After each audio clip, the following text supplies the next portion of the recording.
Sweet Jesus, I thank you so much for this time and for this place. And man, you're just good to us. Whether we believe it or not, you're good to us. Whether we believe it or not, you love us so very deeply. Whether we believe it or not, you're here to hold us and to help us make sense of this life. So come and speak to us tonight. In your sweet name we pray, amen. So when I was in Hilton Head, I kind of got talked into doing this Tuesday night group or class or whatever that was about shag dancing. So I go and I take this class. I kind of decide I'm never going to go there again. Like 2 years later, I'm still going to this class. And I started having all kinds of fun. I started learning all kinds of new stuff. And it was just, I just had a blast. And like what was happening was I started off having really no idea what I was doing whatsoever.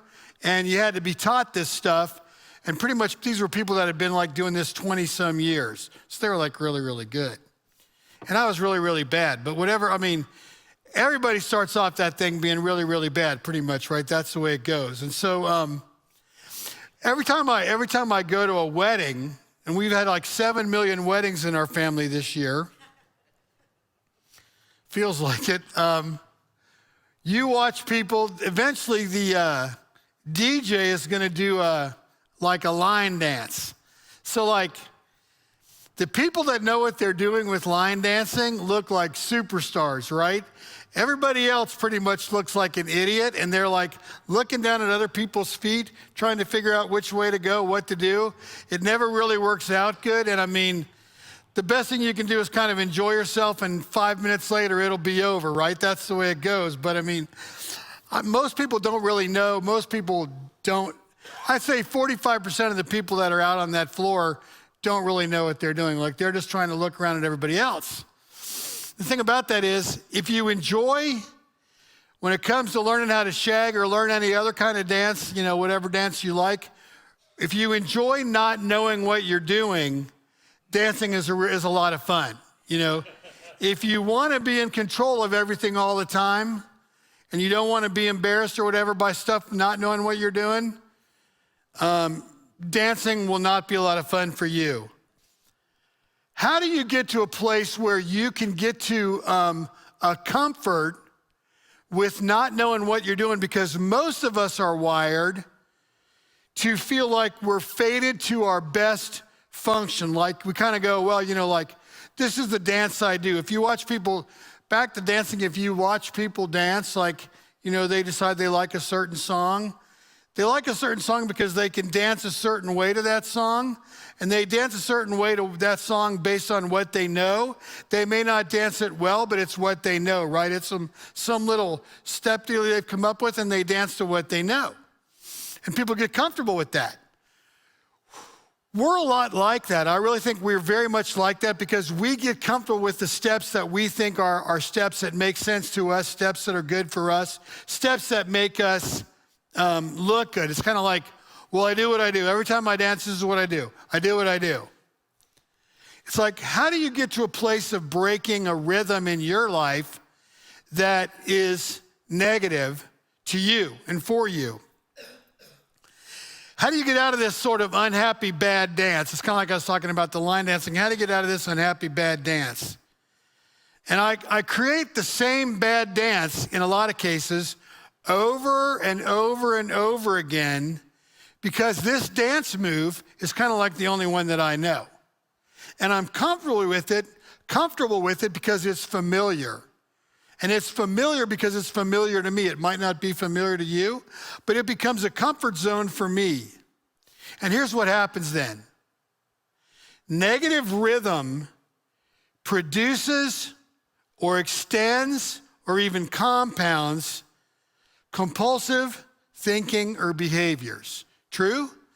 Negative rhythm produces, extends, or compounds compulsive thinking or behavior. Like, I get into a bad place, I get into a bad rhythm. My bad rhythm takes you to more bad rhythm.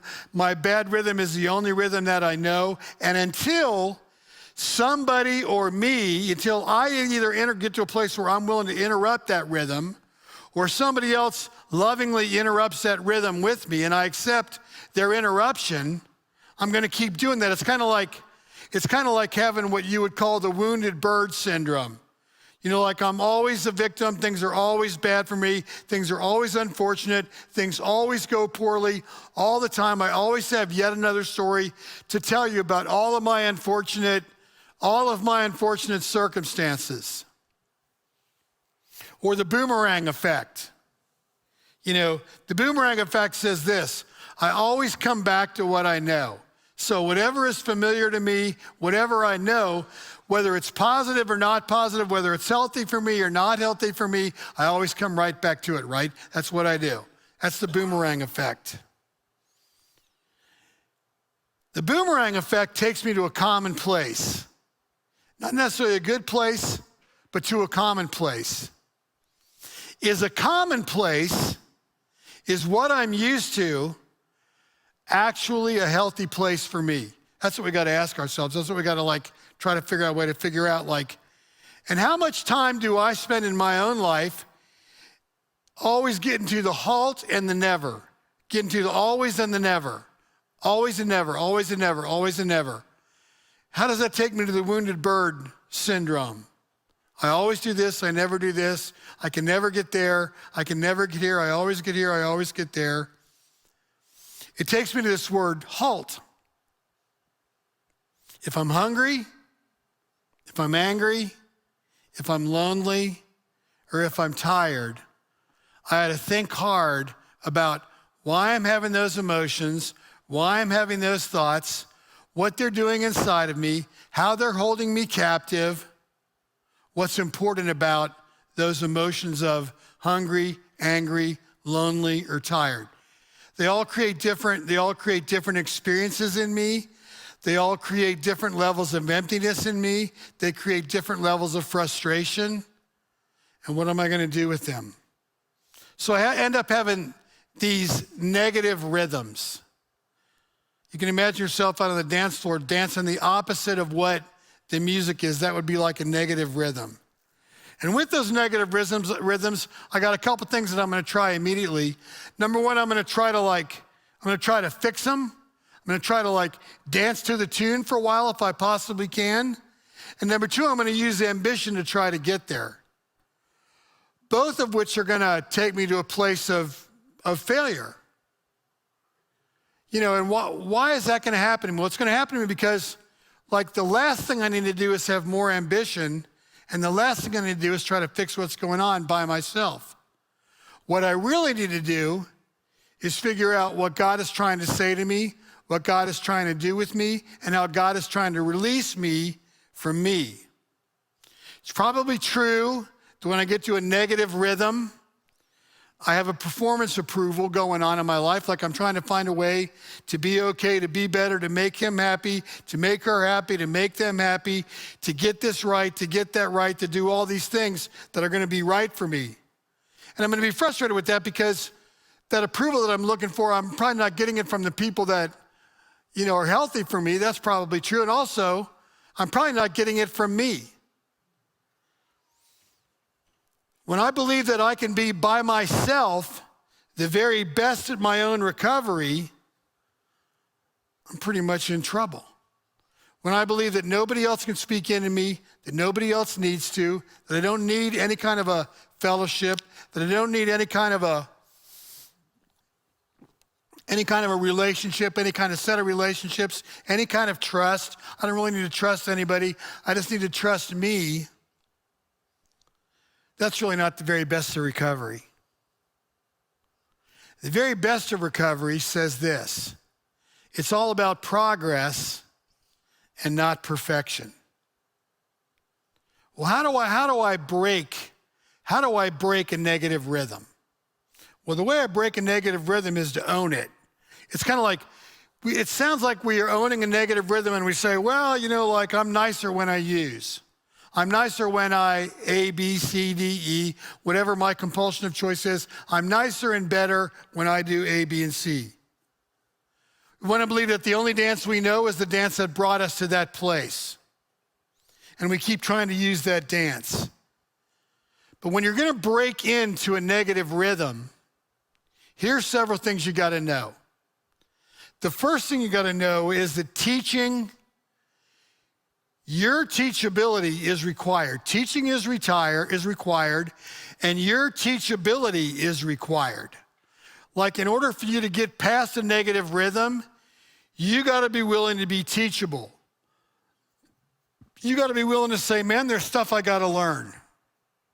And just like learning a dance, for the longest time, and I got to be honest with you, it took me forever. For the longest time, this stuff is going to feel really awkward. You're going to feel awkward in groups. You're going to feel awkward in meetings. You're going to feel awkward trying to read stuff. You're going to feel awkward trying to show up at the same place where you see the same people. You're going to feel awkward trying to meet this time. It's all going to feel awkward. It's all going to feel out of place. You're going to have levels of resentment that, why do I got to go to this thing? Why am I going to this meeting all this time? Why do I have to do this? Why don't other people have to do this? Why does this have to be me? It's kind of like this when people get out of classic treatment centers. They're given a set of provisions, one of which is you really got to try to go to 90 meetings in 90 days. It's like, who makes up 90 meetings in 90 days? And when I checked that out a while and asked some questions and stuff, it was like, well, you can get a clinical answer, well, if you go to 90 meetings, that would sort of establish a rhythm, and a different rhythm, a different change agent, different behavioral mechanic. But when you ask old timers that question, what's the deal with 90 meetings? They go, well, it's just a lot of meetings. You would be going to a lot of meetings. That ought to get you started to where you have gone from, I have to go to a meeting, to where you realize, I want to go to a meeting. You see the difference, right? Like the difference of, I have to because I'm not well, versus I want to because I'm on the way of getting well. Do you see the difference? Like one is almost pathology, the other is health. I have to go to these meetings because I'm not well. You go to meetings for 90 days or whatever time it is. You start to realize this change in you. Why are you going to meetings? Well, I'm going because I have to go.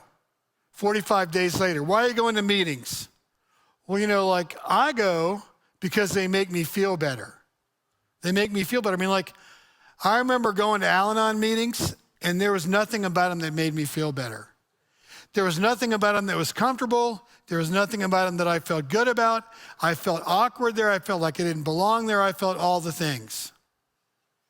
And then along the way, it took me longer than 90 days, but along the way, I started realizing something that, you know what?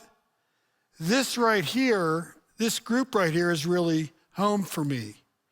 When you get to a place where SA, NA, AA, where they start to feel like home, it's the equivalent of talking about that 90 meetings.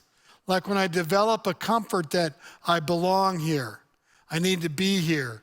This is a good place for me here. This is where I need to be. This is where I feel comfortable. This is where I feel safe. When I get past that awkward place, I'm going to really start to begin to grow. When I get past that place of like learning to dance, it's kind of like that. When I'm no longer worried about how I'm misstepping, how I'm getting the wrong dance step or whatever, but I'm really concerned about enjoying myself, and I'm concerned about learning more, and I'm concerned about going to dance class because I'm going to get to learn a new dance, and I already know now that it's going to be awkward, it's going to be different, it's going to be challenging, I'm not going to know what I'm doing. All those are a part of it. Awkward, not knowing what I'm doing, feeling out of place. Sounds familiar, doesn't it? Don't think I really belong here. Think that through, and think about the gift of the transformation of what happens when I step into those rooms and I know where the coffee is, I know how to make it, I know who I'm saying hi to. I recognize familiar faces. I see people that have been there before, and I know people that are new, and I can tell the difference. I know what we're going to talk about, and I know I'm going to experience at least that much healing. And I really learn along the way that with great exception, there honestly really is no bad meeting, right? I mean, like, there are meetings that are chaired badly. There are meetings that are not led great. There are meetings that have kind of boring topics, but there really is no bad meeting. And the reason there's no bad meeting is because there's always going to be people there that are just like me, with stuff going on in their life just like mine, that need some healing just like I do, that need some fellowship just like I do. And despite the awkwardness and despite the missteps, I'm in a good place. Teaching is required. The question is, are you actually teachable? See, this dance I'm going to get into, it really will be new. It really will be unfamiliar. And my question is, are you ready? Are you ready to be out of rhythm? Are you ready to be even comfortable and be out of rhythm? Are you really ready to watch God get into you and show you this, what he calls this still more excellent way?